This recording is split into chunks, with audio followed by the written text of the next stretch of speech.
you see that part opening there? You can come and sit in the middle. Okay, where's the opening? See right there? Wait for the two desks are kind of separate. Do you want your jacket? No, it's fine. Alright. If by the time that we have to read, there's no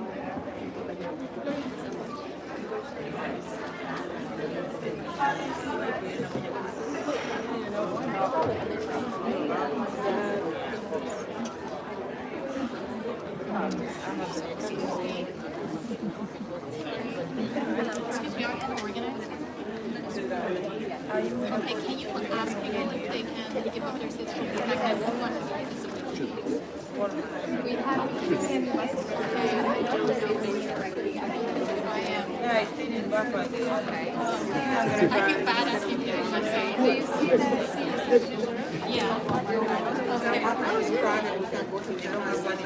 Maybe the Starbucks pieces, like New Jersey and Brooklyn.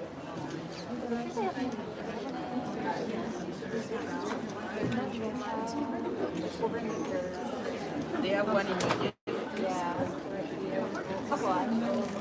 Then I stay in Friday.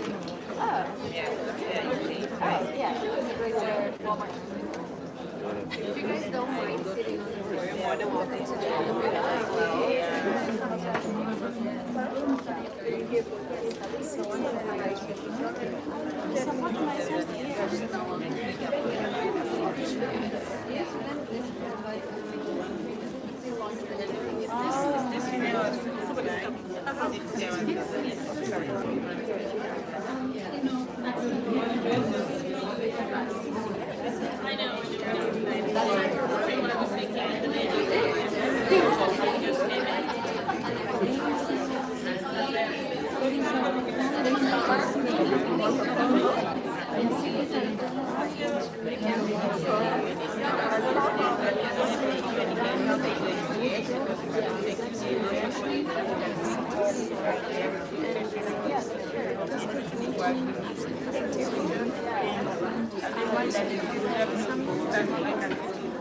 Why can't they take Europe?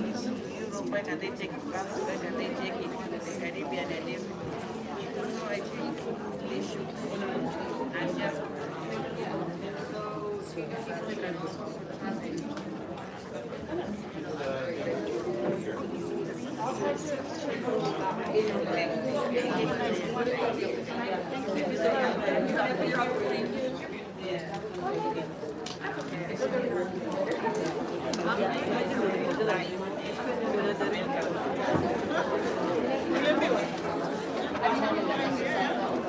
it's like a ticket to fly for one.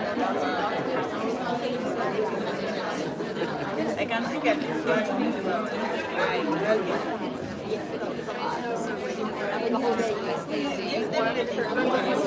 Yeah, they send the food on mail. Like when we go there, they send out their meal, and then they run the and then they send their and then they send their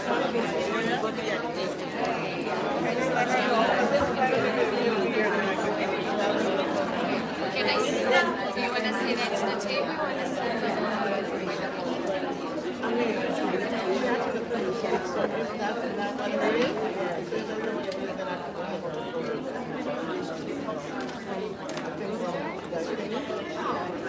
Okay, so let's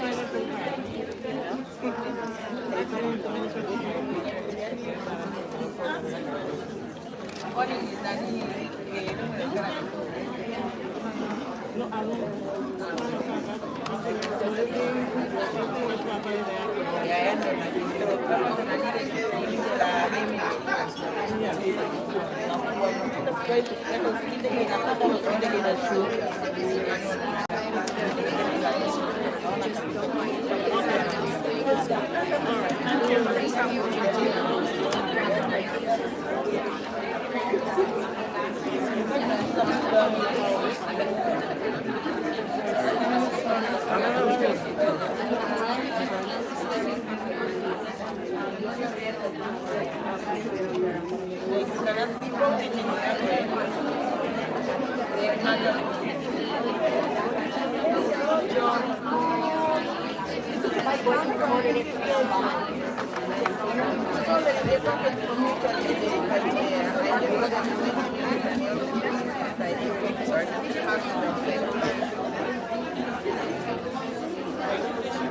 Have you seen it?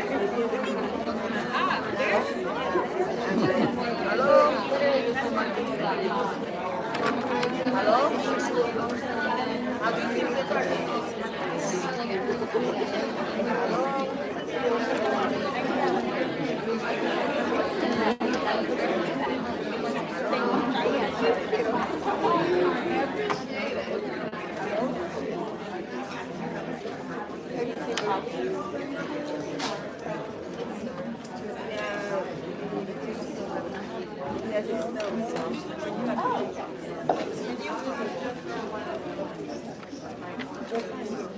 Greetings and welcome everyone.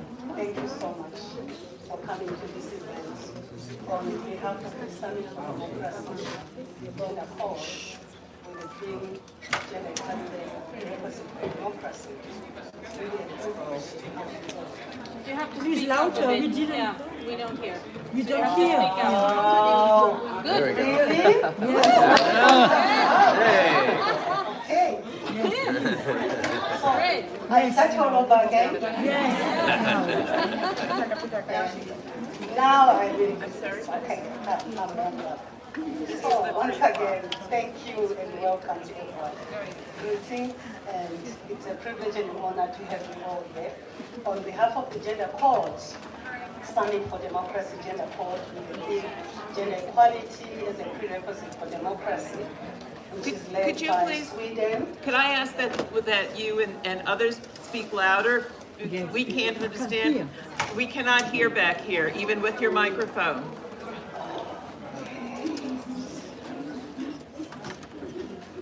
Sorry. It's okay. Is it okay like this? Yes, but always like this, please. I have to maintain the Yes, pitch yes, please. level. Yes, please. Oh, okay, all right. Okay, you noticed I don't need the microphone. I didn't need the microphone, but The welcoming is done. Let's get on with our business. Yes, please. This is on behalf of the Summit for Democracy Gender Cohort, with the theme Gender Equality as a Prerequisite for Democracy.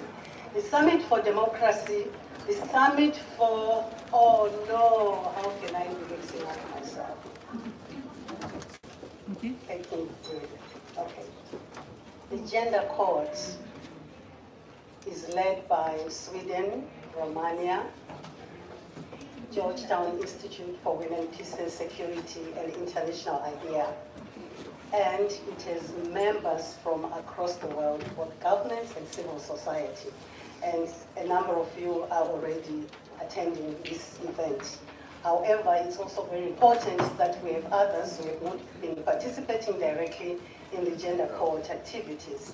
So just to introduce the panel and how this event will be conducted, I want to start by mentioning that I will provide an overview of the work of the Gender Cohort, and more so highlighting, in terms of highlighting the key recommendations. I'm Rumbizai Kandawashika-Nundu. I will not ask you to try and say my surname, but it's Rumbizai Kandawashika-Nundu, if you need to try it. I'm the Senior Advisor for Democracy and Inclusion at International IDEA. Here I have Carla, who is the Managing Director for Georgetown Institute for Women, Peace and Security. And on this side, I have Oscar, who is the Deputy Director in the Ministry of Foreign Affairs, Sweden, in the Gender Equality Division. Next to him, I have Andrea, who is the Deputy Permanent Representative for Romania to the UN. And around the table, we have several who have participated in the Gender Cohort as representatives of governments and civil society. And they will all have a part in terms of providing inputs. In order to move forward, I would really like to amplify the essence of why we are here. Gender equality is a prerequisite for democracy. What does that mean? And what is the Gender Cohort, the Summit for Democracy Gender Cohort, and what has been happening? Since the last summit, the colleagues that I've mentioned, they formed and established the Gender Cohort, which has been driving the agenda on ensuring that gender equality is a primary and priority theme for the Summit for Democracy. But not only for the Summit for Democracy, which is scheduled for the end of this month, but beyond the summit, because more and more we see that what needs to be done is having recommendations and interventions that go beyond these formal gatherings and events.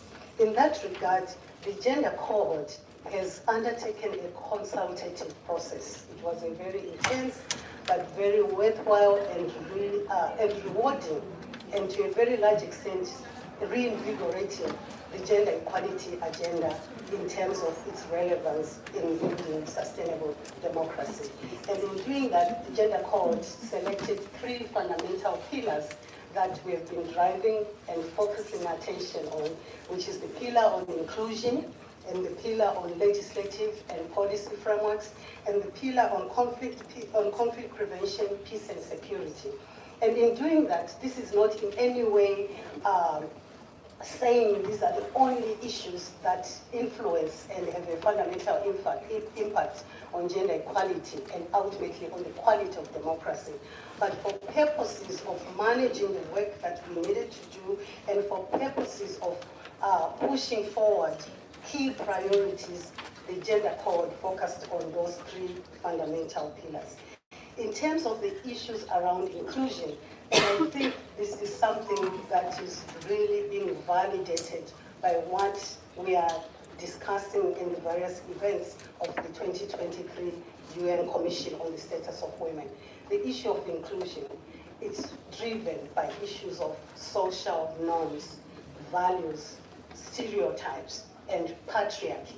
And we all know the dimensions and the effects that patriarchy has. And we are seeing it in terms of the issues that we are discussing in relation to the impact of online tools and the way that the online violence is increasing in relation to the attacks and the abuse towards women in politics. But it's not just about women in politics. It's about women and girls in all their diversity in the different spheres of life. So as we were unpacking the issue of inclusion, one of the issues that has become very fundamental is that there is a need for transformative strategies to deal with social norms and values. And these social norms and values, we know they are very much connected to in a number of contexts, religious interpretations, customary laws and practices, which are to a very large extent even in conflict with the formal laws that we have. Because of the whole gamut and the issues that happen under the pillar of inclusion, the key recommendation is therefore the extent to which we can see reforms even including in the narratives that are driven in the media. To what extent do we see the media playing a fundamental and key role in bringing about transformative mindsets, perceptions, and practices and behaviors? And in fact, also what that it has in education, because education is not just the formal, academic education, but in various spheres of life. In the formal, what is in the curriculum, what is also even taught at early childhood learning, and reinforced by the different social roles and norms that we see being assigned on the basis of gender. In relation to the theme on the legislative and policy frameworks, I'm sure a number of you are aware that UN Women and the UN Statistics Division have just released a report which shows that it will take us about 286 years to close the gaps in regards to removing or eradicating discriminatory laws and practices. Why should it take 286 years to remove discriminatory laws and practices? And this is why the Gender Cohort paid particular attention to the issues of legislative and policy frameworks. That legislative and policy can create an enabling environment. They can facilitate change, and in a number of instances, they can actually be ahead of the culture and practices. However, legislative frameworks, even if they are enabling on their own, they are not enough. They need to be buttressed and reinforced by changes again in terms of social norms and values and the gender roles that we see that perpetuate gender inequalities. So under legislative frameworks and policies, the Gender Cohort is profiling a message and highlighting the need for reforming systematic and consistent reforms of legislative frameworks and policies to ensure that gender equality is entrenched and gender equality is prioritized. But over and above that, it's not just going to happen on its own. We need multidimensional interventions that are interconnected and reinforce the messages on gender equality. In relation to conflict prevention, peace and security, the Gender Cohort is also emphasizing that there is a need to renew efforts in terms of implementing UN Resolution 1325, or ticking of numbers of having at least 30% women, if at all it ever happens. But we need to have a sustained and deliberate emphasis on engaging women at all levels in the processes for peace prevention, peace building, and post-conflict reconstruction. And in doing that, it is very important to underline the very key role that local entities or local communities and women's organizations also play in preventing conflict, in peace building, and in enhancing security. A key point that came up as well related to the security of the person, that in conflict contexts, even the security of the person, for women to even consider themselves as candidates or to even consider themselves to present themselves for elective positions of power and decision making is very constrained because of the conflict or the security situation. So the security of the person is very fundamental, and one of the issues that we were collecting it to was the issue of eliminating all forms of violence against women in politics. That there is actually a need for countries to step up and recognize violence against women in politics as a crime, and more so when it's happening and we see this happening and preventing women from taking up the positions of power and decision making, especially in conflict situations.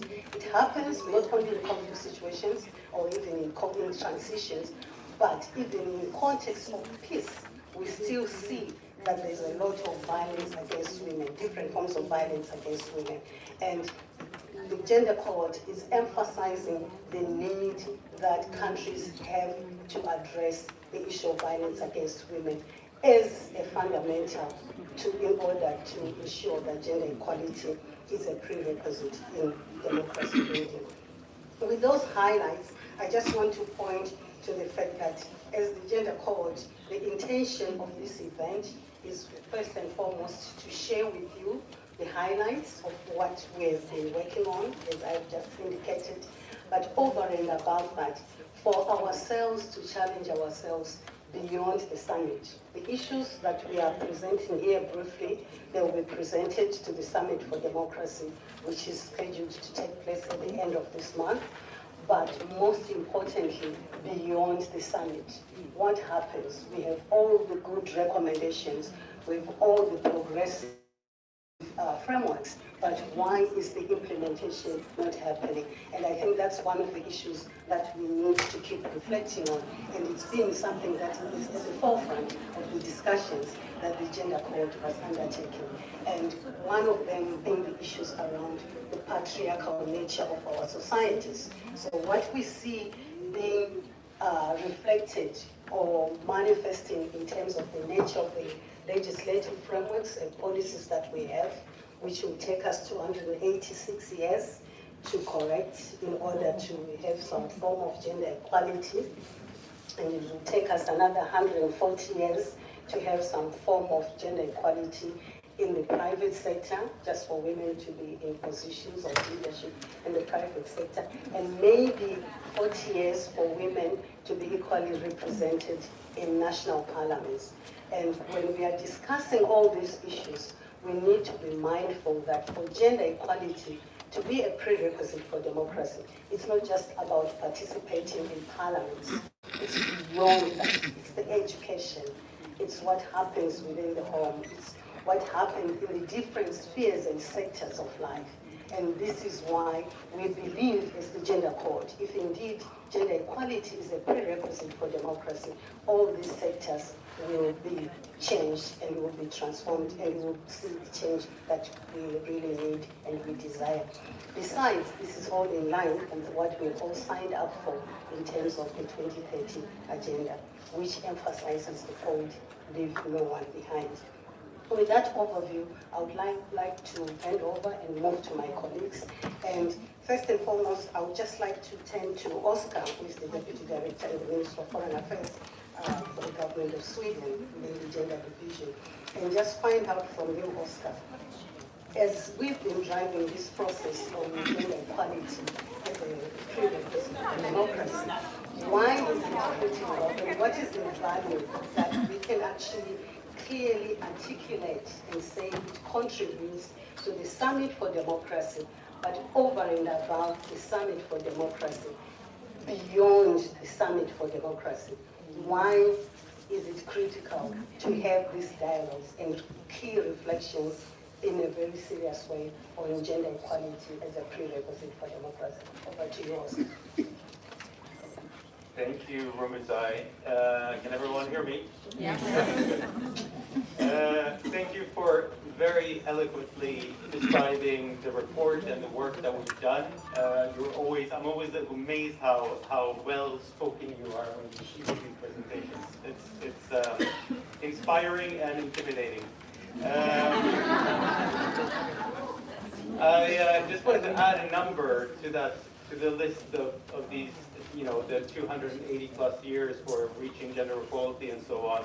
The World Bank just released their report the other week on judicial barriers to economic equality.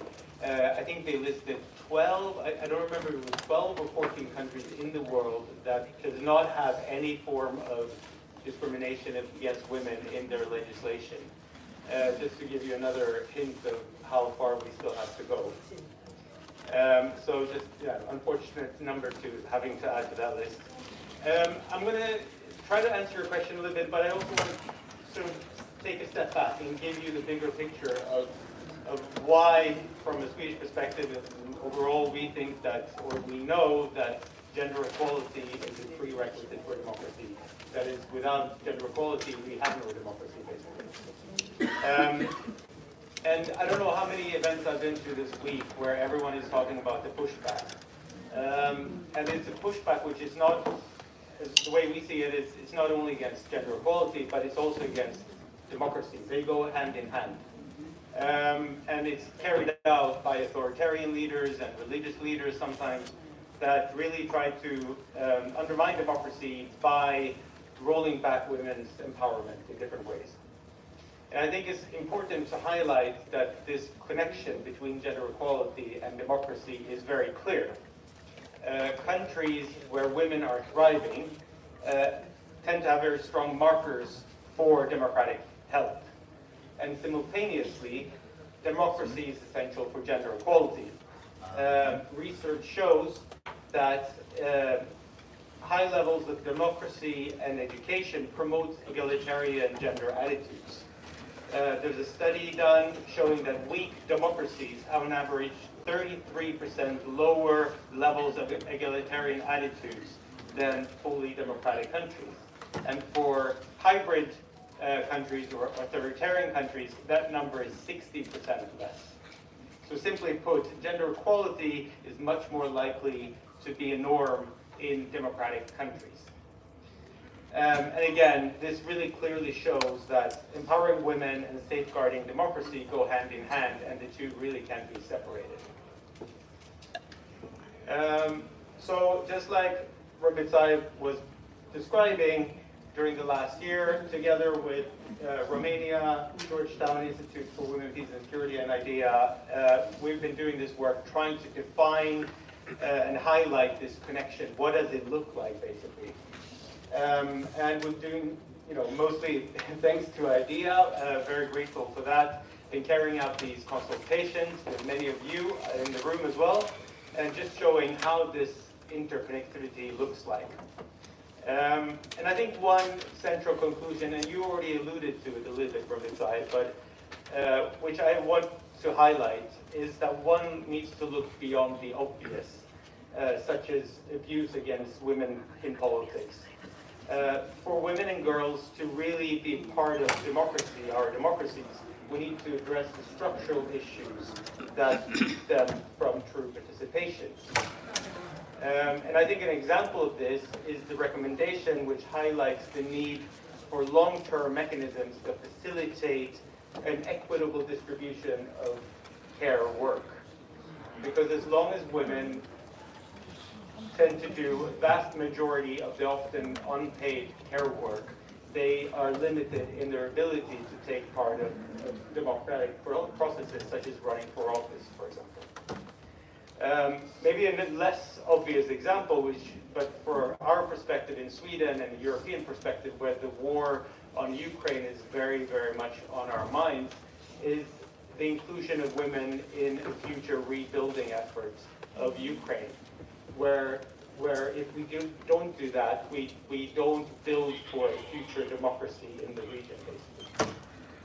So I think it's just important to look at this less obvious, but equally important connections between the two issues.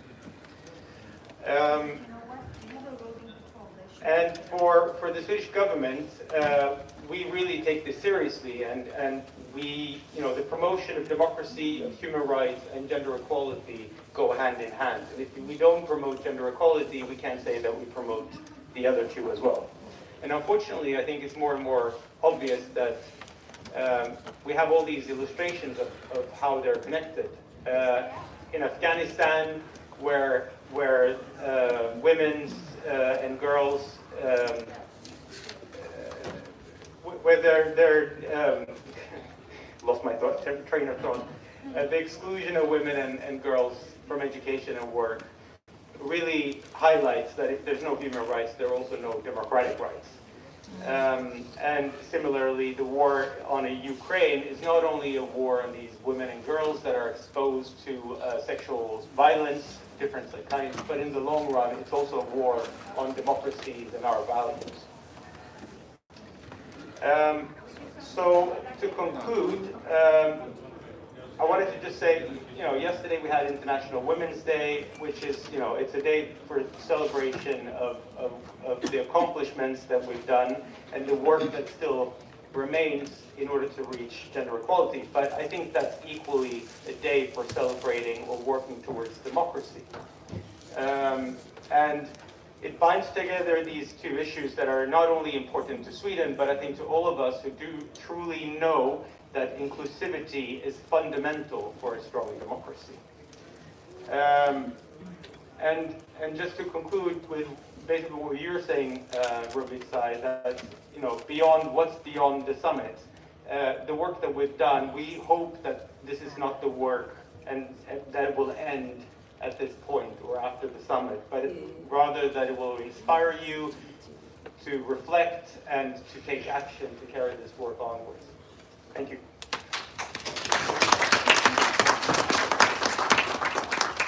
Thank you so much, Oscar.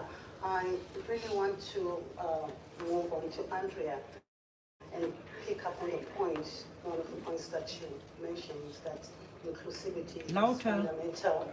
Inclusivity is fundamental for democracy.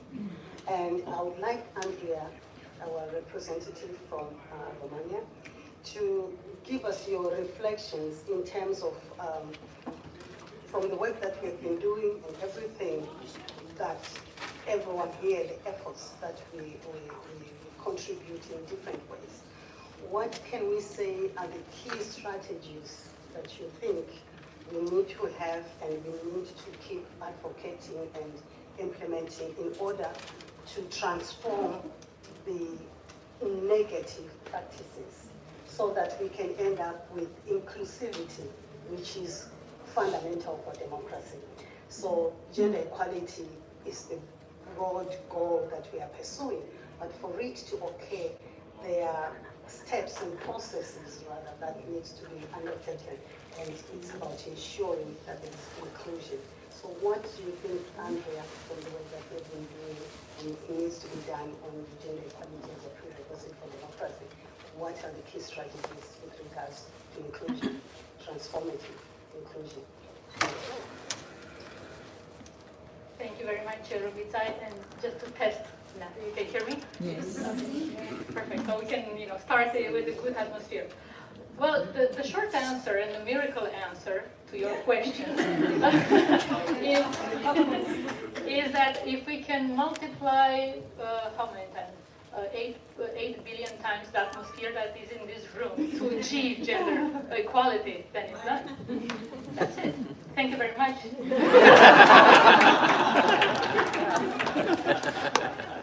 But as you are saying, this is a process, and hello everybody.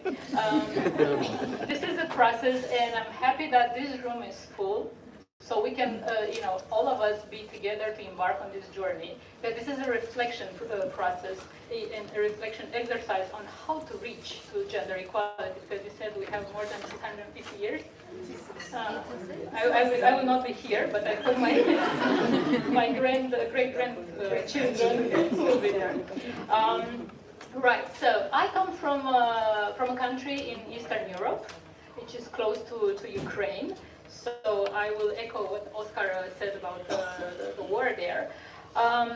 I had a couple of lines to take prepared by my capital because my colleague Dragos is a very well-known person to these guys here. You can see that they are together and they're very much, they put a lot of soul in this topic in the Summit for Democracy Gender Cohort. So I decided when Rumbitai approached me, to speak from the bottom of my heart and from what I know and from what we do here in the UN. This is actually conference room B. It's the first conference room that I participate in a negotiation on a resolution. We do this in the UN. In the UN, what we do is we put at the heart of our action and our debates the UN Charter. And I think you will not be surprised if equality and non-discrimination and aiming towards gender equality is part of the principles of the UN Charter. So that's one. The second, there is indeed a lot to push back, if I can use the word. That's what we hear these days at the CSW. We need to push back the regress that is happening around the world with respect to gender equality. So for that, we need to be, all of us, united. In some ways, we can talk about preventive care versus intensive care. So I think it's the moment to employ preventive care rather than intensive care. We still have time to do preventive care rather to end up in intensive care. Democracy building processes, they cannot be completed until everybody is on board. Not without inclusion or full-scale inclusion, you cannot make it. This applies for both policy makers, like me and Oscar are. We're representing governments, but also to beneficiaries. We're also at the same time beneficiaries. Actually, we have double heads, if we can say that. So this is another topic that we have in mind. And what the cohort has done with the study that you have undertaken, and we have undertaken together, and the three pillars that you put forward, these are the priorities and the mainstream of our action in achieving gender equality. This is something.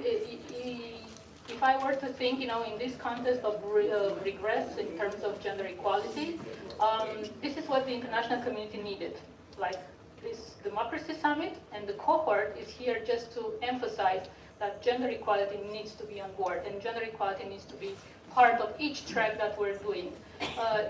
Even if we speak about policies, about strategies, about solutions. What else can I say? Education, yes. Education is paramount important, especially for young women. Because I see also young women here in this room, and I applaud you for being here and for trusting it. And not only young women, you know, in education, but also the role models. And we have a couple of role models in this room as well. Just have a look around you, and you will see them. So look at your models, identify them, and try to fight for your rights. And gentlemen, this is not only our fight for the gender equality, because you're also, how do you say, allies, and you also get bear the fruits, you know, of the gender equality, the beneficiaries. Thank you very much. I'm not English speaker. So I see it like a joint, if you want, like a joint venture between men and women. This is not a woman's job. This is not a man's job. My president, for instance, joined the He for She campaign since 2014. And he's still doing it, even though he's not a champion anymore, because, you know, the campaign has each year something to do. But he's still doing it. And he's a man, and he supports his wife, and he supports us, the ladies. So we're very happy with that.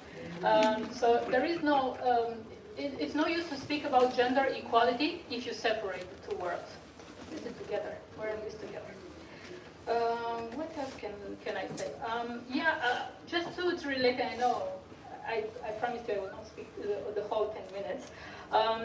Just to say something about the idea of the transformation. If we neglect the inclusion of women in everything we do in our societies, that means that we failed as a society. That also means that what we preach in the UN hallways, and you will see, like leave no one behind, we fail on that. And also, what we discuss these days at the CSW, the topic is about how to connect, empower women via digital, via online.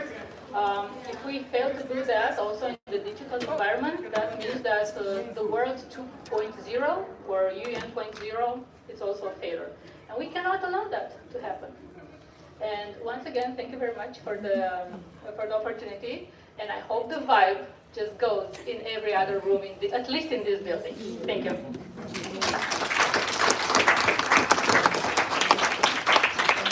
Thank you, Andrea. And I think what's very important is the connectivity of the issues, and the interventions that we need to undertake on a sustainable basis, because there's no one-size-fits-all answer. We need to have multidimensional approaches. And I would really like to turn to my colleague, Carla. Oh, sorry, I was lowering my voice again. I would like to turn to my colleague, Carla, and just, Carla, give us your key reflections. You are very much aware in the capacity of representing Georgetown Institute for Women, Peace and Security, the dimensions around conflict and the instability, and I don't even want to call women being vulnerable, but how these conflicts put women in a vulnerable position, including, and of particular importance also, the security of the person, and how wars are used as weapons to violate and abuse women across the world. So what you see as the key reflections in moving forward on ensuring that gender equality is a prerequisite in conflict prevention, peace and security. What needs to be done, Carla? And can we challenge ourselves? What are the milestones, if any, that we can speak to that are very vivid and learn from them, but most importantly, addressing also challenge the gaps and what needs to be done in the long term? Thanks, Carla. Hello? Okay. Can you all hear me? Yes. Okay. You've suffered, my friend.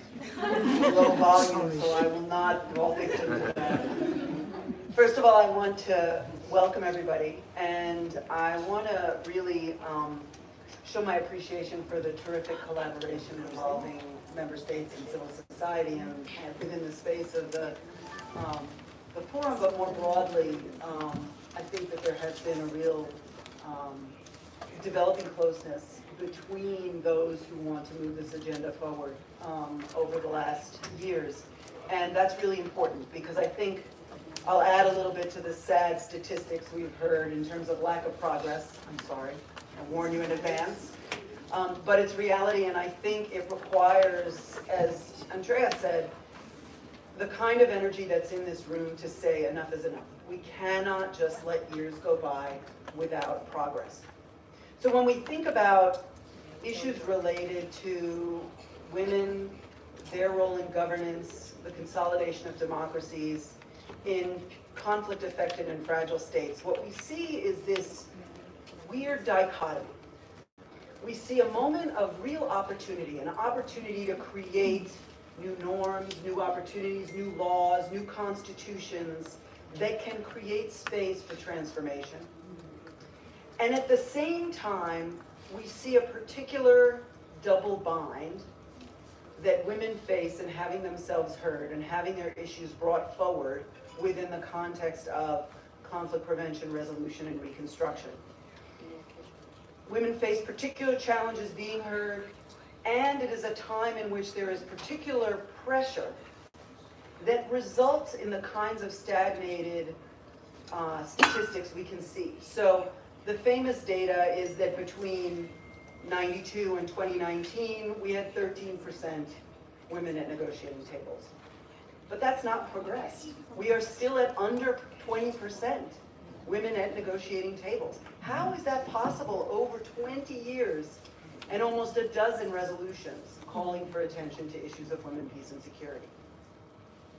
And for those of you who have been involved, like me, for quite some time, advocating around women's inclusion in times of conflict and in fragile states, you will nod as you recall hearing, I want to bring women into the peace process, but it's too delicate a time for me to bring in their voices. I want to bring women into the peace process, but I'll need to get to it later because I'm dealing with other things. I want to bring women into the process, but it's so secret. I need to maintain confidentiality. Confidentiality for who? I want to bring women into the process, but first I need to get people to put down their weapons. That's a false dichotomy. Because then power and wealth are given away, and women are left behind. And you see it even in post-conflict environments. I remember I was speaking with an Afghan woman who had been appointed to the High Peace Council, big achievement, obviously dark time, particularly in Afghanistan. This was a more positive time. But on the High Peace Council, whenever it was time to negotiate, the women on the High Peace Council were left. I spoke to a woman who was involved in government in South Sudan. She said, yes, except the decision-making meetings are often in the evenings, and the men get on flights to another part of the country and have these meetings, and I can't go. I have obligations that don't allow me to attend these meetings. And this is a recurrent theme. And that's all notwithstanding the fact that we have concrete quantitative and qualitative evidence that peace processes, that the seeds for democracy are planted when women are involved in these peace-building processes. We know that peace processes are 64% more likely to succeed when women are included. We know that accords are 35% more likely to endure at least 15 years when women have been, and civil society have been included. We know that there are all of these opportunities, and yet we do not see progress. Now, one glimmer we can look to often is that quotas and set-asides and laws are put in place in the time that peace accords are being set up. And yet, time and time again, we see these quotas unfulfilled, right? We see these laws are dropped, they're not moving forward, they aren't ratified, we don't see the kind of progress the promise of an accord offers. Why is that? Why do we see the juxtaposition of really compelling data and yet we don't see the progress moving forward? And we see in that data the clear connection to the seeds for democracy. Women leaders, I've seen it myself, are the ones often connecting back to local communities from peace negotiations. They are literally democratizing peace processes as they go. They are creating the kind of buy-in that will help ensure that anytime we're trying to transform a conflict, we are creating roots for a democratic system, a system that elevates and allows voices to move forward. And that's very unique.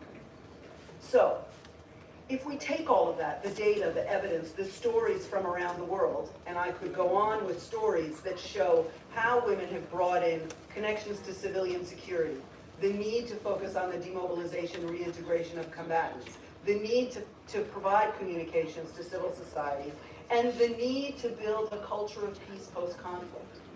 Critical components for democracy.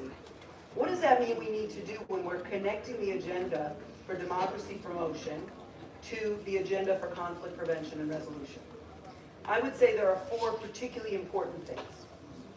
1, we need to recognize and speak clearly to the kind of evidence that's been put forward that there is an opportunity to plant seeds for democracy in the resolution of conflict when you bring women into the process.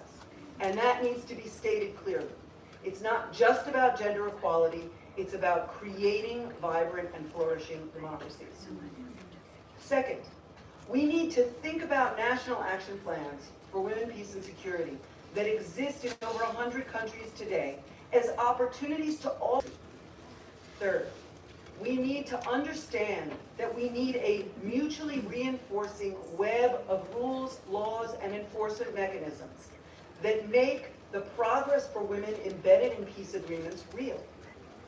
The problem with an unfulfilled quota, with an unintroduced or passed law, not moving forward, is it undermines the process of moving and advancing women's rights. It says, yes, we can make these rhetorical promises, but we don't need to fulfill them. And nobody will hold us accountable. And we need to weave that process of enforcement and accountability into the structures we create in democratic institutions moving forward. And fourth, we need to recognize that women's inclusion in post-conflict governance is absolutely key to the process of democracy building in all of these countries around the world.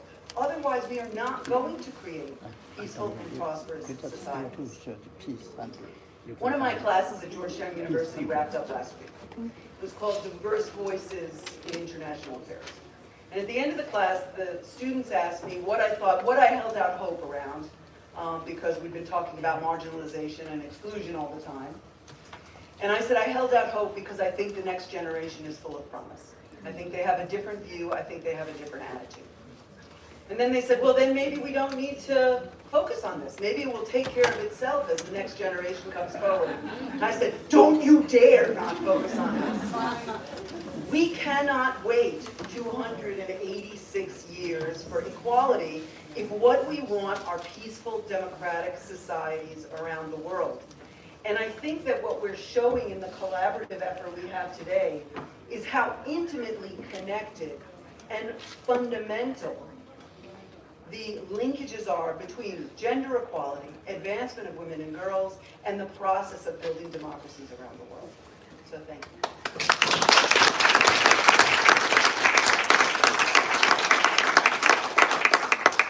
Thank you, Carla. I dare not attempt to sum up that brilliant, overview, because, and the way you presented the interconnections, or surely it also gets us to start thinking. And indeed, there's so much in terms of the rhetorical commitments and the nice saying, but we are not seeing what actually needs to be done happening in reality. And all these connections that we are amplifying and the messaging that we are putting forward in this event is very, very fundamental. We can't afford to have disjointed interventions. The interventions are connected and they reinforce each other. And that way, it also shows the need for our solidarity in moving forward with the agenda to ensure that gender equality truly becomes a prerequisite for democracy. And it's not just going to happen by some evolutionary process. There are interventions that need to be done that are very robust. I would like now to open our plenary discussion. And in terms of the plenary discussion, I have members of the gender cohort that I would like to give the opportunity to kick off the plenary discussions by them sharing their key reflections as well on the theme on gender equality as a prerequisite for democracy. But in doing that, I'm also hoping that this plenary discussion is not going to be about, if I look for a better word, firing questions to the people here. We are all in it together. So if you have a question, turn it around and come up with a solution, a strategy, the answers to all the challenges that we see in the world in relation to this thing have to come from all of us. So we know it's not I want to ask Carla and say but to this, unless it's very particular. But otherwise, let our interventions be interactive, because this is more about knowledge sharing, experiential learning, and exchanges. I would like to give this opportunity to Paulina, please.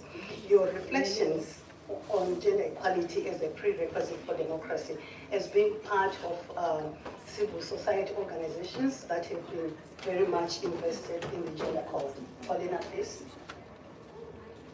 Hello, how are you? I'm Paulina Ibarra, and I was just thinking about what JR was said about finding role models. I look at Sandra in terms of research, and I look at you in terms of public speaking. Oh my gosh. So I'm not close to be there, so my staff actually scripted me highly, and I wanted to talk about this particular issue. I lead an organization called Fundación Multitudes. I'm also the director of the Women's Observatory Against Disinformation, working already in 6 countries in the LAC region and contributing to the prevention and fight against gender political violence caused by disinformation and its impact on women's and girls' political participation. Women, like their male counterparts, face barriers designed to keep them out of public life by questioning their capacity to hold public office. Different weapons are used to question the capacity and capabilities of women, reinforcing sexist, pre-existing beliefs, stereotypes, and tropes. And in particular, my organization focuses on gender political disinformation, used as a powerful tool to exclude women from decision-making processes, that also negatively impacts the participation of women and girls in electoral processes. In that sense, this threat has devastating effects not only for women and girls, but also on democracy resilient everywhere, considering that the well-being of women and girls and democracy goes hand in hand. The Women's Observatory in 2021 and 2022 surveyed Chilean parliamentarians and members of the Conventional Constitution to assess cases of digital gender-based violence against women in politics. Sorry, the trend is the same. Very bad news. 93.5% of the women parliamentarians that surveyed and 62% of the members of the Conventional Constitution said that they had been victims of disinformation. We're about to launch our latest publication on the analysis of the conventional constitutional process, and we're reviewing thousands of tweets published a week before the Chilean exit referendum last September. So far, our research is on becoming a candidate for public office in the future. This is just the tip of the iceberg. As a result of this, we conclude that technology-facilitated violence adds on additional weight on the political participation of women and girls, and is an ecosystem challenge that can effectively obstruct women and girls' participation in the electoral process. Gender equality, as my colleagues have said, is the base for a strong democracy. The underrepresentation of women at all levels of society and decision-making remains a serious challenge. As of January of this year, just 17 countries have a woman head of state. 19 countries have a woman head of government. Women represent only 22.8% of cabinet members heading ministries, and only 27% of parliamentarians are women. We have a long way ahead of us. And at the local level, only 10% of the women occupy electoral places. So we need to include technology and human-centered solutions to combat this flagellum to ensure the full participation of women in political life. A key modification is to recognize the right to live free from violence in all digital platforms as a fundamental right, as well as working on policy recommendations and reforms to include measures against online violence and implement multi-layered strategies to prevent it. These strategies should include participation of social media platforms to work on strong protocols and regulations to prevent online gender-based violence and sanctions these attacks. Social media platforms are a big part of the problem and they are not being part of the solution. We regulate all sorts of industries. Why are we not regulating the social media industry? They are the main problem, profiting from our perceptions and feelings, and they are not being part of the solution. While we manage to protect women from disinformation, we should also work to ensure their participation and representation in political systems through quota, parity incentives for political parties, and rewarding systems to correct the underrepresentation that this phenomenon produces in women participation. So we invite you to join us in this effort and move from theory to practice today.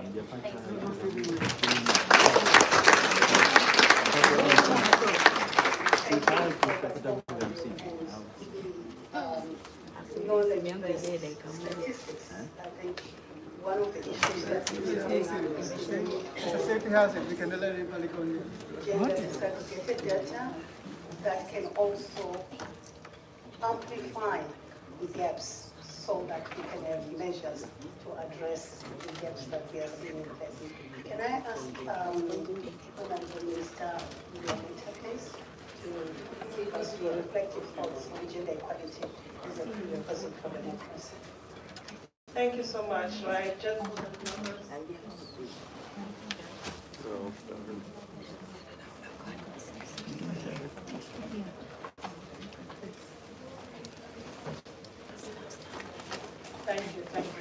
When I look at the numbers, so we'll talk about 286 years supposed gaps, 140 years for workplace representation, and 40 years for equal representation in national parliament. It tells us how much work we have to do.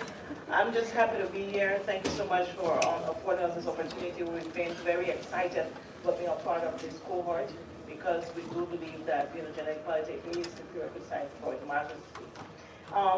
In my own country, and I'll talk to the Liberian context, we have a president who has self-named. He self-named himself feminist in chief. So you can imagine how I'm hanging on that to ensure that things happen around gender issues. But right now, and just going off of what has already been said, we have a pact in the country where everybody is agreeing that we need to see 30%, for example, as a goal. We go to elections this year. So we want to see 30% women representation. This has already gone through Parliament, is now with the President, and we're hoping to get that signed into law. We've already started at the level of political parties to see 30% of the national executive committees of political parties where women are represented. And in our elections this year, we're looking for at least 26 women to get that 30%. And I know that we'll be able to get that number. We'll work hard enough for it. But we believe that men's engagement is also a prerequisite, total prerequisite. And we are very engaged with the men. Because our own parliament is, the women representation is so low, we have 103 parliamentarians, and of that number we have 11. So it's 9 representatives and 2 senators. You imagine that we do have a lot of people she's in the parliament who are helping to pass things for us. So we're very grateful for that. We want to see women in those seats also. I'm happy to have been on a panel on Monday of this week where Ukraine launched their own updated national action plan because we are a country, post-war country, and we've been through the same thing that Ukraine is going through, even though ours was a civil war. We're able to come to the table and talk about the importance of women being in the space when it comes to rebuilding, when it comes to, even right now during the conflict, how it's important to have women in the space and the strength that we bring to the table. And I'm happy that we're able to talk about that, and just inclusion, because we've had this situation, we have peace accords, and we are in the space right now where we enjoy 20 plus years of peace. And we want to be sure that we're standing with countries like Ukraine, that's true right now in Ukraine, because what's happening in Ukraine is that when it happened to Ukraine, we're all being affected by it. We want to also talk about just the fact that essentially we can advance gender equality and women's political empowerment in several transformative and sustainable ways. First, by collaborating strongly with relevant actors. For instance, our own case, right now, we're really working hard around issues with FGM, and we've been collaborating with our traditional leaders.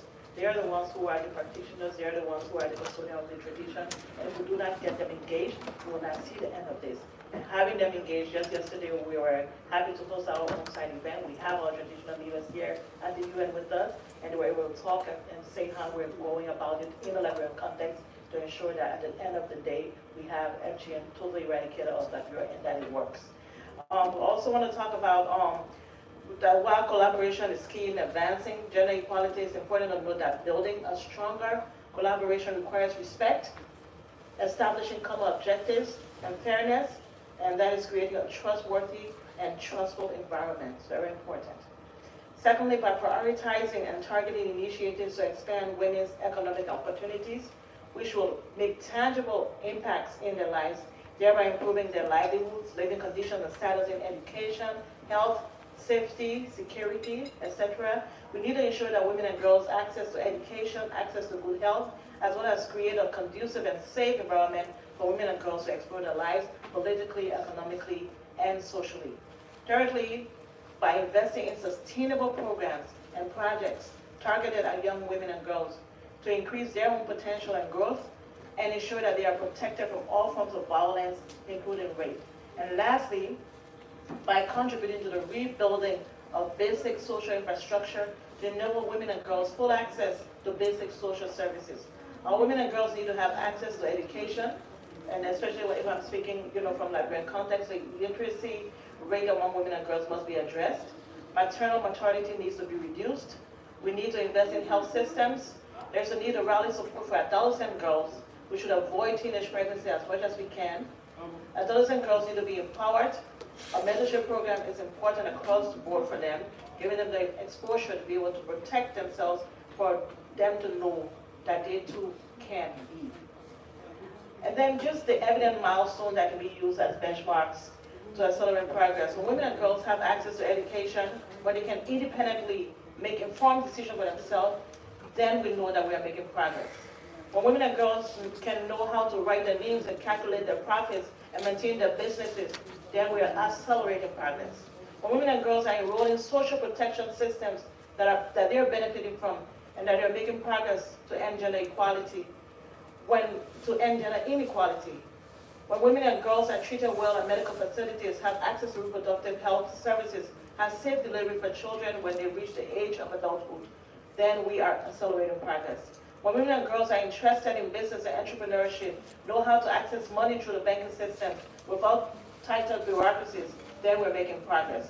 When female entrepreneurs and market women have access to markets, when they are able to bridge the gender gap, ensuring that women are protected and can participate in political activities and in decision-making processes.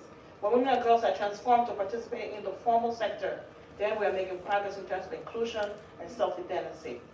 When female traditional practitioners, the Zoes, are not practicing FGM, but upholding the good aspects and tenets of our culture, and we're talking about initiation without mutilation, then we are making progress. Lastly, when women and girls can freely live without any form of violence meted against them, then we're excelling and making progress. When women and girls are able to speak up and have self-confidence, then we're making progress. And to do these things and to make sure that these milestones are very concrete, we need inclusion.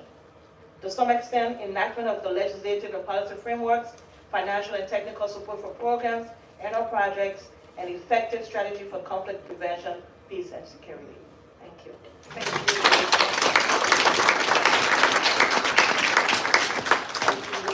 you, Minister. You gave us an overall, a very comprehensive overall connection in terms of, especially the issues you raise around health, because the quality of women's lives, their health status, also has a fundamental impact on their ability to participate in democracy building processes and institutions. Thank you.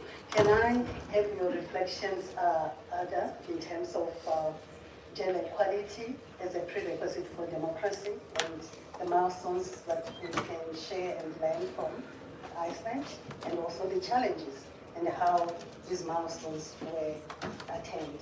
After you, I'll move on to Sandra, and then we'll close the session. Thank you so much. Can you hear me? Oh, I'm so glad to be here. It's a great dynamics. And I'm thankful for having participated in the cohort work. So thank you so much. Yes, what can we learn from Iceland? As maybe some of you know, we've been topping the World Economic Forum Gender Equality Index in 13 years in a row. And this is quite So I thought I should briefly tell you the story, and I'll try to be very brief. And maybe 5 minutes at most. maybe even there are some takeaways from Iceland. At the beginning of last century, 3 types of political awakenings were taking place at the same time, both in Iceland and in many other countries. The fight for national independence, the fight for parliamentary democracy, and the fight for gender equality. We can now see that these forces were very much linked. Iceland has had great success, and the connection between real substantive democracy and gender equality is becoming much more clear to us as the story has progressed. And what are the lessons learned? Allow me briefly to highlight 5 things which have changed Iceland so much in the past 50 years and brought about more democratic society through the advancement of gender equality.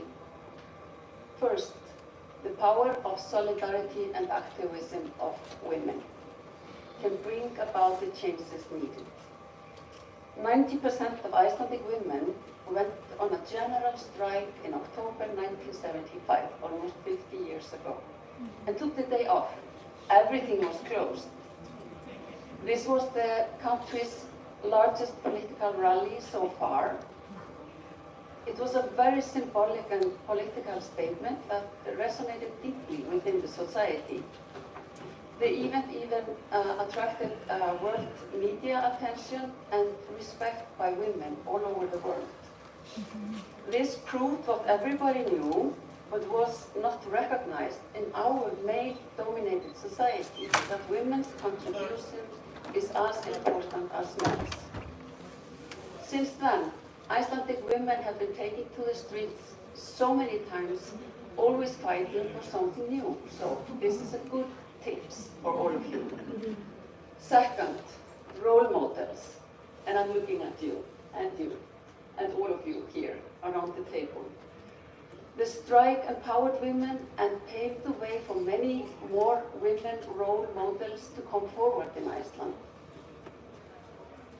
And the most powerful role model was Vigdís Finnbogadóttir, the first woman in the world to become democratically elected president.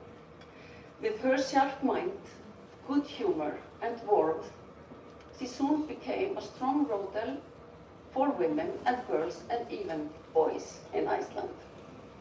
Her election marked a transformative advancement of gender equality and paved the way for more political participation of women both at the national and local level. Third, an all-woman political party. I recommend this. The Women's Alliance was established, entered national and local government, and became a powerful player in Icelandic politics. Here, the tearing down of the gendered structures of powers in Icelandic politics started to break down. All other parties had to bring in more women. And then the women movement initiated a critical debate and put issues dear to women on the political agenda for the first time. Imagine the things they brought into parliament. This was very shocking. But crucially, they made the connection between gender equality and democracy very explicit and central to the debate right from the beginning. Fourth, I'm almost there. Today, there's much gender mainstreaming going on in Iceland. Women are more or less included in politics and fully participating in all spheres of society today. Men and women work together in mixed gender parties, gradually moving towards gender equality and more democratic society. Today, and 50 years ago we had perhaps 2 women in parliament. Today we have almost 50-50 men and women in parliament and also in government. Both our PM, Prime Minister, and Foreign Minister are young women. In the past decades, various gender equality legislation has been passed, policies have been formed and implemented. 2 of the most important ones, and I cannot stress the importance enough, were universal childcare, which was a game changer for women in Iceland, and a more recent one, a shared parental leave with a use it or lose it element for the fathers. However, women are still doing a lot of the unpaid work, and we are also doing the 3rd shift. And in Iceland, we choose the word of the year every year in Icelandic language, and 3rd shift was the word that was chosen last year in Iceland. It was so much in the press. So we have a load of that work as well.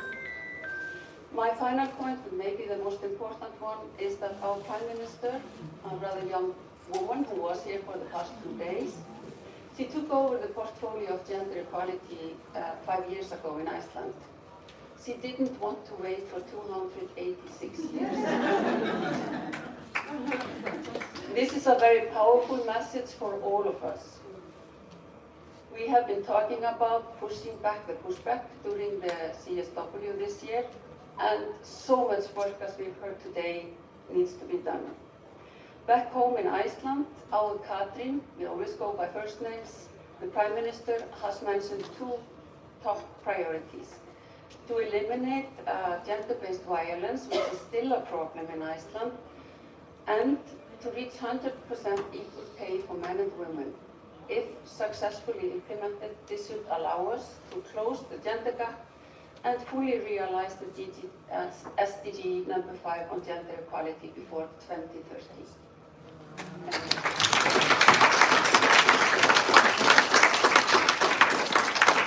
I got to be in Iceland. Luckily, I'm adopted by Sweden. For the past 15 years, I think I'm going to migrate. I love migrating, so, and I don't mind the cold. So I think I'm going to migrate to Iceland. And then we have, create a mixed generation also, We have a very thriving academia as well, and women are doing well there. Thank you so much, Eda. That's inspiring, and I think the most important thing is that you showed us that this has been happening over a period of time, because sometimes you get fatigued and you almost want to give up, especially when you see the numbers, which you have like 286 years. How come it's not happening? So there's still hope. We're talking about what happened in 1974. We are seeing the fruits of it now. Then quitting is not an option. Inaction is not an option. We have to keep doing it.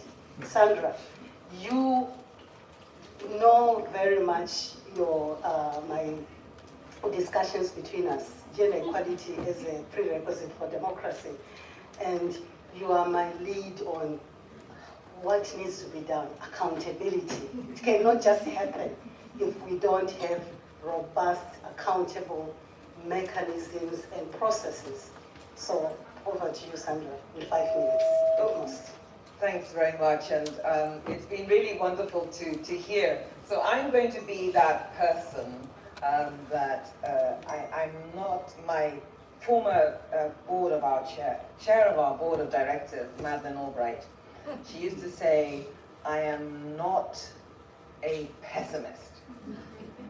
I am an optimist who worries a lot. So that's where I'm going to be today. And I think, the issues that have been put on the table by the gender cohort and the work that's been done are absolutely central to this, to the discussion. And I want to just turn to our young people behind us to say, the representation issue has two fault lines, right? So 75% of all parliamentarians are men, of which 65% or something ridiculous are over 55 years of age. So the least represented demographic in the world in Parliament are young women. You know, so sorry, you know, come on, you got to get. So I think it's really important, you know, not that it's more bad news, but it just fills out that that gap. I was in Sri Lanka in 2019, and there were more men over the age of 70 in the Parliament than there were women.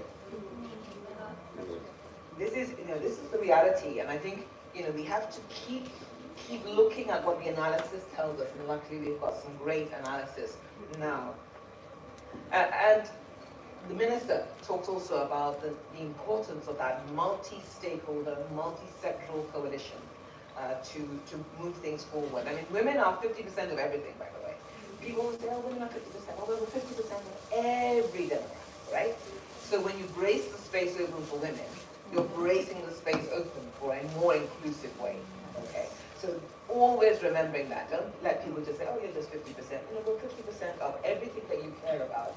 We are 50% of. And it's important because even though we're 50% of everything, we only have actual access to 75% of the legal rights that men have.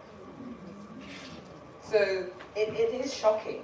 And I think I want to leave you all with the key points around beyond, as Rumbi has said, beyond the summit, what are we doing? We need to continue to develop good contextual analysis. What's going to work in Iceland is great and important and useful to hear, but it may not be those same 5 things that are going to work in Botswana or in Belarus one day, maybe. So thinking really about how you develop your contextual analysis and then find the right solutions for your situation. So good contextual analysis is going to be needed. Multi-stakeholder coalitions. You know, we need to just again, as the minister was talking about, reach across the divide to non-traditional, traditional but non-traditional partners. Does that make sense? You know what I'm saying? So really reach across the divides. We used to talk a lot about developing political will. I'm not sure that that really gets at it. The problem with politics is that, frankly, there are just too many men in it, right? You know, we're not saying no men, but they're just taking up too much space. And at some point in time, we have to actually have that conversation that says, you need to step back and let women take the space that it is their right, and actually, from all we've heard, leads to better outcomes for all of us. But, and this is my optimist who worries a lot, when you're used to privilege, equality feels like oppression, right? And that is for all the inequalities. It's for race inequality, it's for gender inequality, it's for sexual minority, for every single inequality you can imagine. When there's a group that's used to privilege, coming back to a place of equality can feel like oppression. So managing that change process is very important. And I think we all probably know how to do that because we're women, a lot of us are women, and you know, that's what we're doing every day. You're negotiating, constantly negotiating the space in which we're working. But I also want to end with a final point because Rumbi says accountability. Let nobody get away with making a commitment that is not fulfilled, and you don't go out onto the streets. I mean, really, we have to have accountability. We have to make sure that folks who are either public servants with the responsibility for gender equality, or our states who have a responsibility to extend protections to women, protections against violence, in person and online, by the way, or colleagues in these civil society organizations who are putting forward progressive agendas that somehow are still misogynistic, we have to have accountability. And that accountability requires all of us to be prepared to stand up and say, this far and no further. We need you to now make good on the promises that you've made. And I'm going to finish with another quotation from Madeleine Albright.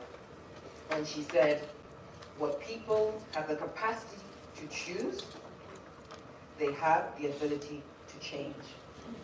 What people have the capacity to choose, they have the ability to change.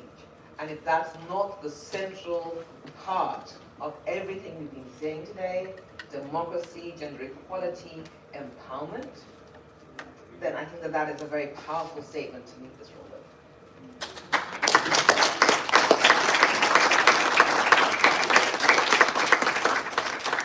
Thank you, Sandra. May we be the agents of the change that we would like to see, essentially. Can we do that?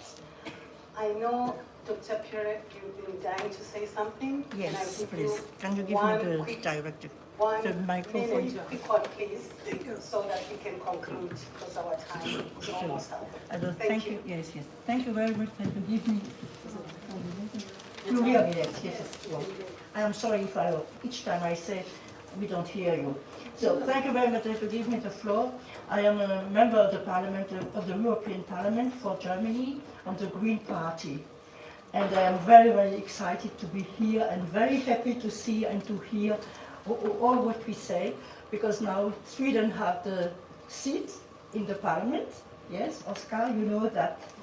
And I must say, we have voted a resolution about gender equality for two months, I think. And what I want to focus on 3 points. The first point I want to focus is a feminist Europe. Our minister, the German minister, is a woman, and she said, we want to make from Europe a feminist Europe. And I say, not a feminist Europe, but a feminist world. And you are part of this world. And I am sure, if we share our ideas, if we share our experience, we are going to change the world. And I don't want to speak about the fight between young generation and old generation, but now old generation, women who are a little bit older, they have been excluded in Europe. For example, with the digital, and we have a new part of digital analphabet. All women who are beyond of 30, they have big problems when they want to go to a hospital, when they want to go to a bank. Everything is digital. If you can understand that women are excluded, women who build the party, all the party have been built in Europe at least from women, and we forget them now. And now the digital time, the new time is going to exclude older women, black women, migrant women. In the European Parliament, we have 32 women. That's nothing. And 6 black women. That's nothing. 6 black women for 500 million of inhabitants in Europe. That's a catastrophe, how we say in German. Yes. A big catastrophe. That's why we start a new Carta, the Carta of Maputo. The idea we have, we want to make a big treaty between Europe and the ACP country. Europe, ACP, Africa, Caribbean and Pacific, and we hope that at that time, on the Carta of Maputo, we focus on the violence, what it means violence for all women. All women, even in Europe, every 3 women has been beaten by her partner. That's a terrible thing when I say that. We have the genital mutilation, also in Europe. 500,000 women who have suffered genital mutilation. For the first time, we could have men who support us. And we have, on the 6th of February, we made a big event on the European Parliament. So, the second point, I want also to focus on Feminist European Charter, and I say, we are going to build the Feminist Europe with your help, and I know, is it possible? I am very optimistic, and if we are not optimistic, we are not going to change the world. Thank you very much for giving me the floor.